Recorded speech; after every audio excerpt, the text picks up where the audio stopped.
Hi guys, நம்ம வீட்டில் எப்படி நம்ம வீட்டு ஸ்டைலில் உளுந்தங்கஞ்சி எப்படி செய்கிறோன்றதை பார்ப்போமா? ஆக்சுவலாக உளுந்தங்கஞ்சியில் என்னென்னலாம் போட்டிருக்கோம், அதில் என்னெல்லாம் போட்டிருக்கோன்றதை பாருங்கள். பெனிஃபிட் அதிகம். ஆக்சுவலாக இதில் வந்து இடுப்பு எலும்பு, கால் எலும்பு எல்லாத்துக்கும் எலும்பு வலி, முட்டி வலின்ற சொல்கிறோம் இல்லையா? அப்போது அந்த காலத்தில் உளுந்து நிறைய சேர்த்துக்கிட்டாங்க. இந்த காலத்தில் குழந்தைங்க உளுந்தையே சேர்த்துக்க மாட்டுறாங்க.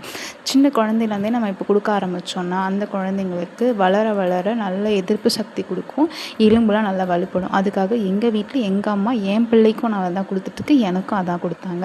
அதாவது இதில் வந்து பாதாம், முந்திரி, கருப்பு உளுந்து, சுக்கு, பச்சரிசி, உடச்ச கடலை, வேர்க்கடலை, இது எல்லாமே இதில் நாங்கள் போட்டு செஞ்சுட்டு வருவோம். இப்போது இது 3rd பேட்ச் போயிட்டுருக்கு. அதாவது இது அரைக்கிறதுக்கு முன்னாடி பிஃபோர் பிக்சரும் ஆட் பண்ணியிருக்கேன், ஆஃப்டர் பிக்சரும் அரைச்ச பிறகு அதுவும் ஆட் பண்ணியிருக்கேன். இதில் மெயினாக நாங்கள் அதிகமாக சேர்த்துருக்கிறது கவுனி அரிசி, கருப்பு கவுனி அரிசி. இப்போ அந்த கருப்பு கவுனி அரிசி எல்லாருக்குமே தெரியும் இது எவ்வளோ பெனிஃபிட்னு. அதனால் கருப்பு கவுனி அரிசி இதில் மெயினாக ஜாயின் பண்ணியிருக்கோம்.